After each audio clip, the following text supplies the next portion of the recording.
Let us start with the position. How the position is defined? Position means with respect to some point how much distance it covers. That was the position. For example, like that this particle goes from this to this point. This is called the position of the object, and this is called the reference point from where we are finding that this particle is located at this position. And if we measure this length, this is called distance. One major difference between distance and displacement is that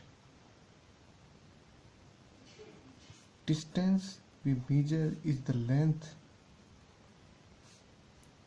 measured by observer, and displacement is what final position minus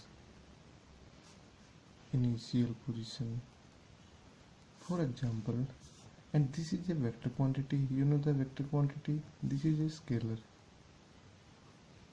Vector quantity have magnitude as well as a direction. For example, any object is located here and it covers a distance path like that. It's a circular path, right? Let's represent this initial position as A, and the final position is also A. When the displacement here, final position minus initial position is 0, but the distance length measured from here to here, if it is a circle, then the length is what? If let's suppose this is a radius, then the length measured by observer is 2 pi r.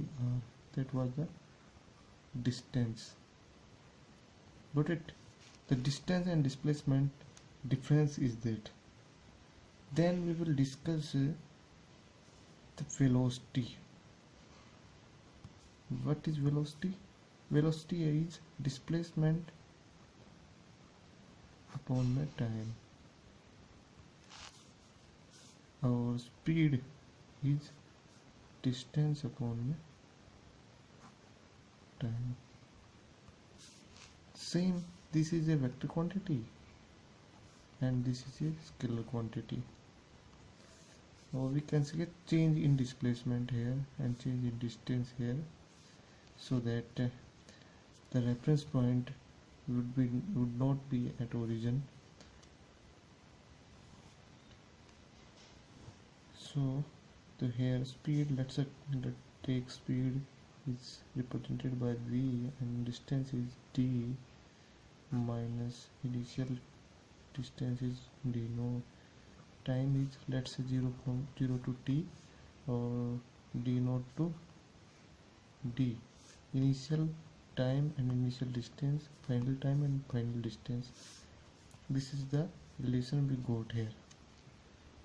Okay, then from here, if we plot distance versus time, then let us take d equal to vt plus d naught. Then this is a straight line equation, like that, y equal to 1 mx plus c. M is a slope, here slope is v, so the curve is a straight line starting from d naught. If we measure this angle, then the tan theta here is equal to velocity, the slope of this curve. Got it? Then we also define a definition of acceleration here, which is equal to change in velocity or change in speed divided by time.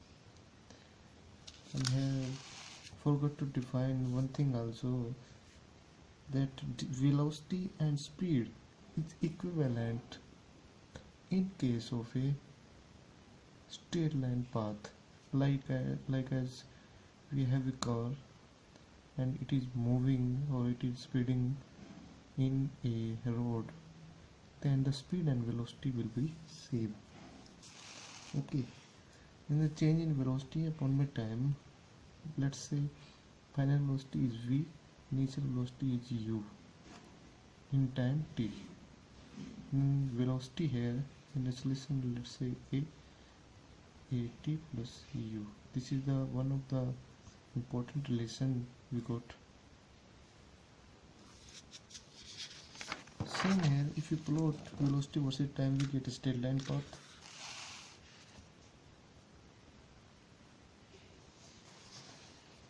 But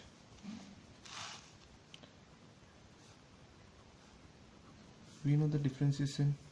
If you differentiate it both sides, u is constant and then acceleration we got this.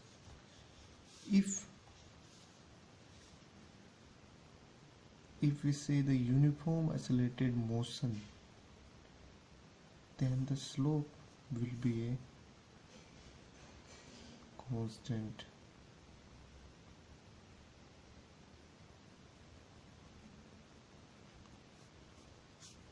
For velocity versus time graph. So time versus acceleration is acceleration constant, and here velocity is, I am already drawn a graph like that, velocity versus time. The importance of this formula comes from the uniform acceleration motion of the object. Similarly, another formula comes that velocity is ds upon dt, differential form, is equal to u plus at. The integrating both sides, we got s equal to ut plus half at square plus s0, the initial position. We can consider it as origin, so that equal to 0. And the s equal to ut plus half at square. The second relation we got. S is what? The position, or we can say is a displacement and distance in a uniformly accelerated motion. And one of relation comes from to both the relations, that v square minus u square equal to 2as. A relation also comes from these two equations. Okay, these three formulas are very important.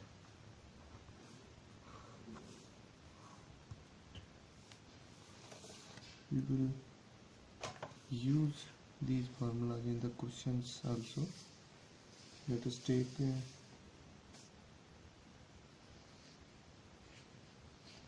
one of the example of these equations is projectile motion.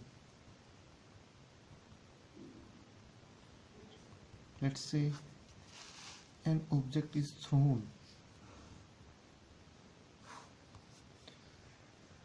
horizontally. Let's say it is at a height, some height h, and it is thrown in x direction. This is x direction, this is y direction, with some initial speed is u. Then it follows the path like that. Got it?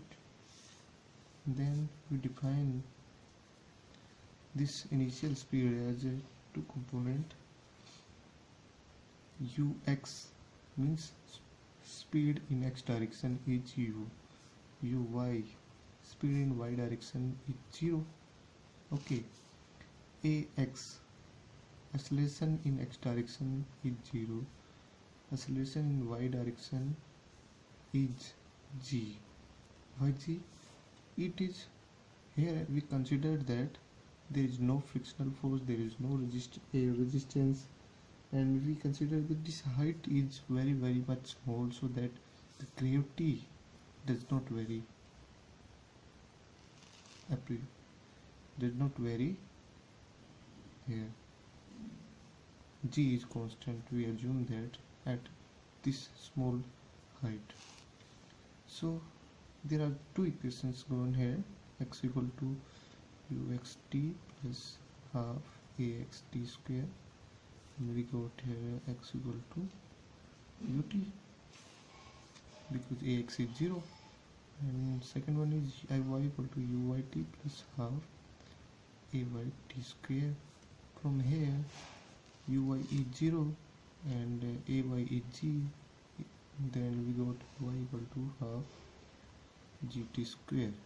If we put t from here to there, then we got y equal to half g x square by u square. This is the equation of parabola. So the object will follow the parabolic path. Okay, we just proved here the object follows the parabolic path. Okay, next we discuss the time of flight. In this, when the object is here and the object is here, the time taken by the object to cover this displacement, we will find that. And at this distance, let's say this distance is r, we consider it r, and I will define it as a horizontal range. I will find it. First of all, we will find that time of flight of this object. Okay, the time of flight at t equal to, let's say t is the time of flight of the object. Means when in this at this path, at this point y equal to 0,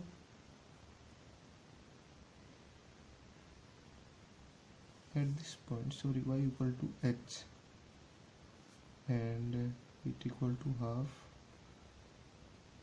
g t square. Why I have taken y equal to h here? I am taking the reference point of the object is this, and the distance is h. So that I have taken at this point y equal to h and half g t square, t equal to here 2h upon g square. This is the formula for time of flight here. Okay, then I just find the horizontal range r here. As x equal to r, I will use this formula, x equal to r, t equal to capital T, and r equal to u into 2h upon g. This is the next formula, and the next one is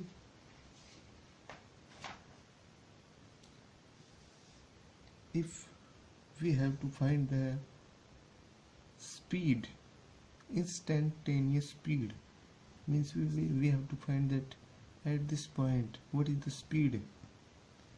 Then how to find this? We have to find it just like that. That's the formula using vx equal to ux plus axt, and vx equal to ux. What is ux here? U, and ax, what is ax? 0, and the vx equal to u, and vy equal to uy plus ayt, then vy equal to uy is what? 0, and ay equal to gt. So the speed, instantaneous speed, is vx square plus vy square. What was that? U square plus g square t square. Okay, this is instantaneous speed. And the next one example of these equations can be used in that example, that we have a system just like that, xy, and we just throw a object from here with an initial speed of u, then it will follow the path like that. We will find that this path is parabolic also. This is the u. Same procedure follow ux equal to, let's say this is the angle given alpha, ux equal to u cos of alpha and uy equal to u of sin alpha. The same procedure, let's say first we have to find the path is parabolic or not.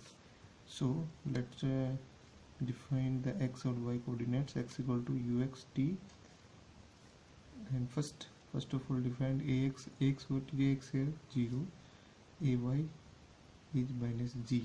Why I have taken minus g? Because I have thrown this object in upward direction, and we know that in upward direction gravity is negative because gravity direction is downward. Okay, and then uxt half axt square. From here x equal to ax is 0 and ux is u cos of alpha t. Similarly y equal to uy t plus half ay t square.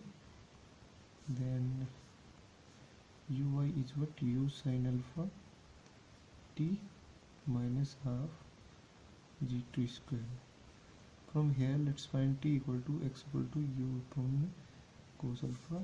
Then put here the value of t, u sin alpha x upon u cos alpha minus half g square upon u square cos square alpha.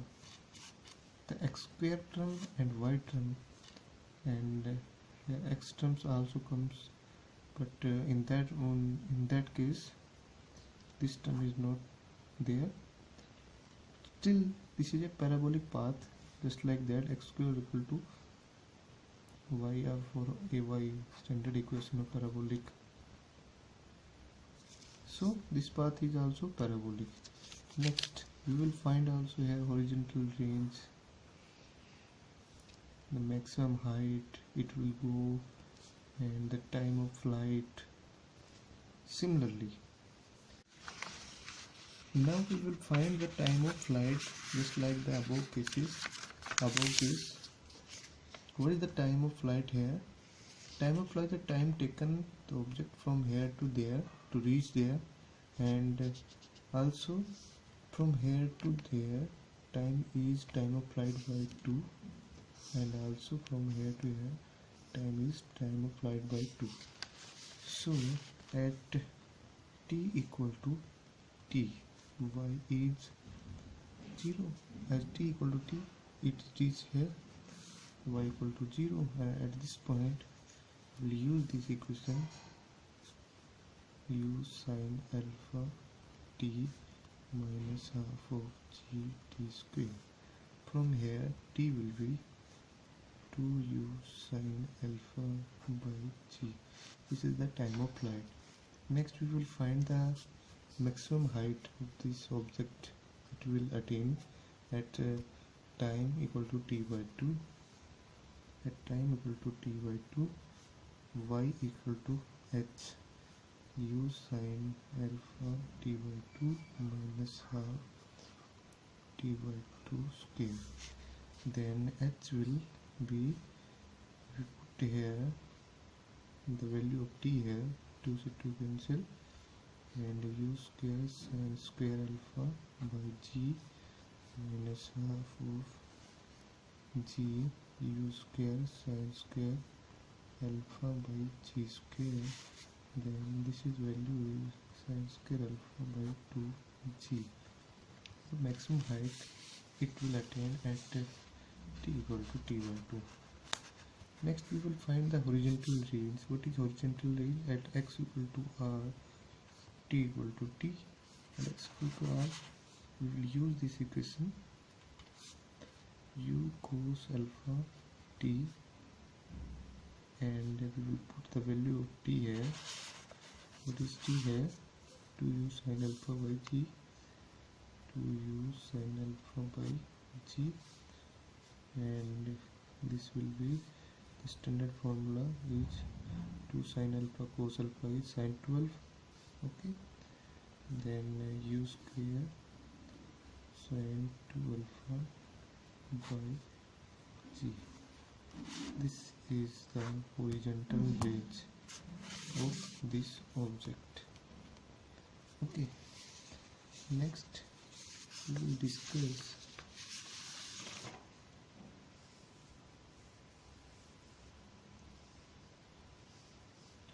what is the average speed of an object. What is average speed?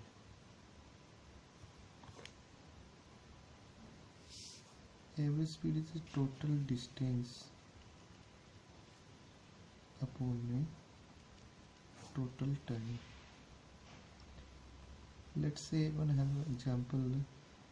Let's say an object is here. It covers d1 distance in t1 time, and then it covers t2 distance in t2 time, d3 distance in t3 time. Then the average speed is d1 plus d2 plus d3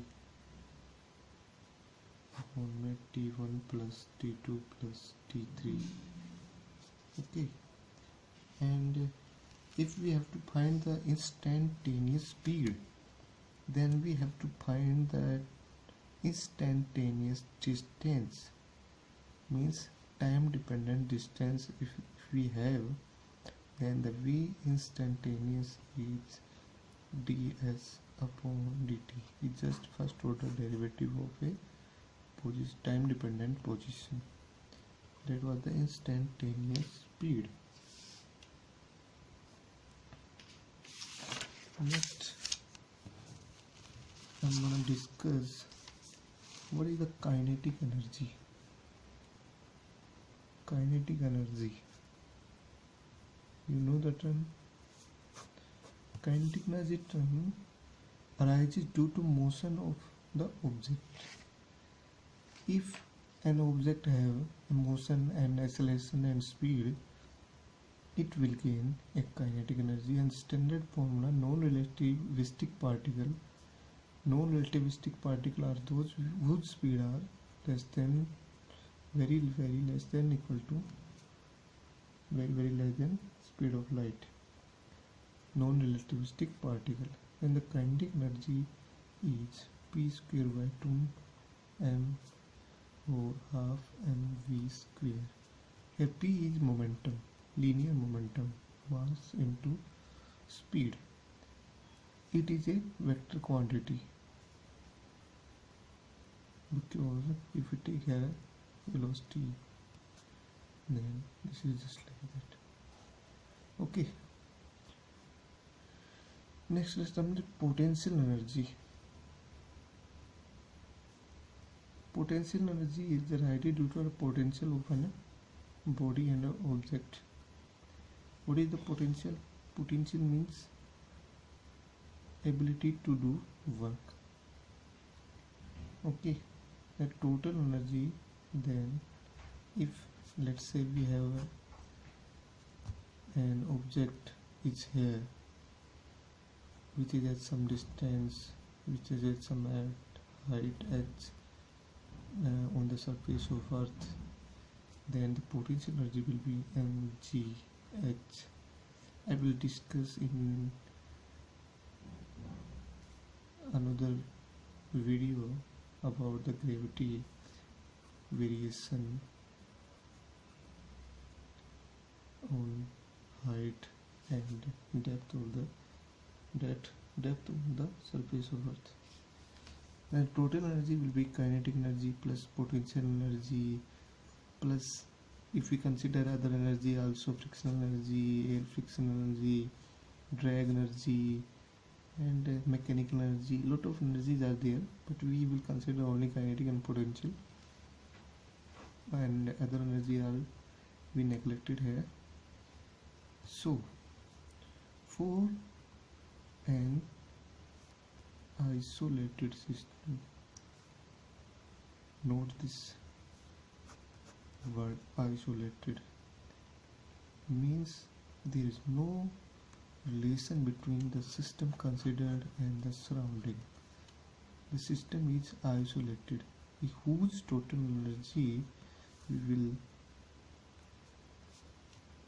say that total energy of this system, isolated system, is always conserved. Okay, conserved means constant. Let's say if you ask that an object or any car we have, let's say it is moving with 5 km/h speed.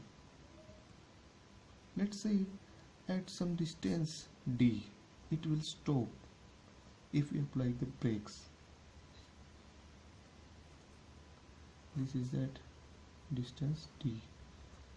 Then how can you say that its total energy is conserved? So we will say that the total energy is conserved here because at this point, let's say I am defining first of all an quantity is work done. We know that work done in work done is equal to F into S. F dot S. S is position vector. So from here to there it did some work done, and the work done is what the change in its kinetic energy and goes to potential energy. Work done energy due to potential energy. Let's say define here the total energy is half mv square. Here we consider the potential energy is 0 for an isolated system. Then at this point, A point, its speed is 0 and its kinetic energy is at this point is 0. Then we can say that we did a work done from here to here by applying the brakes. This kinetic energy goes to the potential energy, and the potential energy is the work done, or we can say the work done is a change in kinetic energy. Okay, so here kinetic energy is converted to potential energy, then the total energy is conserved here also at point B. Let's say this is point B equal to potential energy at point A. Okay, so total energy for an isolated system is always conserved. And one of the quantities is the linear momentum also conserved for a system. I will discuss this later on when I will discuss Newton's law. Let us discuss Newton's law. Laws of motion. First law क्या कहता है कि if we did not apply any force on any object, let's say we have any object here, we did not apply any force to this object. If this object is in motion, it will still in motion if there is no external force is there. Means if there is no air friction and there is no frictional force, then it will sustain at this speed whenever it is stops by some external force. Let's say example in space, let's say any asteroid, if it is in motion whenever there is a big bang occurs in very earlier years, 10 million to trillion years earlier, big bang occurs and the asteroids moves with some speed v, then they are still moving with speed this, because there is no external force there, there is no friction, there is no gravitational force much stronger, but there is gravitational force also. But if there is no gravitational force there, let's say if we have Earth and the asteroid here, and the asteroid is captured by the Earth, that was the gravitational force. If there is no this like kind of force, then it is still moving with speed v. And Newton's first law, what he say? If initially it is in motion, then still in motion, or if it is in rest initially, it will still in rest until unless we apply some external force there. Second law, what is second law? If force is equal to change in momentum with time, and if we take mass is constant, this is equal to mass into acceleration. Here mass is constant for only no relativistic speed. For relativistic speed, mass is somehow m0 to m1 minus v square by c square. This is the rest mass. It is always conserved. So the Newton's law is valid only for no relativistic speeds. Newton's second law. And third law say there is action, there is equal and opposite reaction to every reaction. For example, I am putting this pen on the surface of this table. This is due to the Newton's third law. A gravitational force is acting on this table, but a equal and opposite force is acting on the pen so that it sustained on this table. This is third law, we see. So then linear momentum conservation I am discussing there. So it comes here. If there is no force, there is no external force, then dp by dt is 0. From here p is conserved. Got it? So linear momentum is only conserved when there is no external force there. I will discuss later on the angular momentum part, when ever angular momentum is conserved or not. I will discuss later on in the next videos. And in next video I will discuss frictional forces, gravitational variation, collisions between the bodies, elastic and inelastic, and escape speed,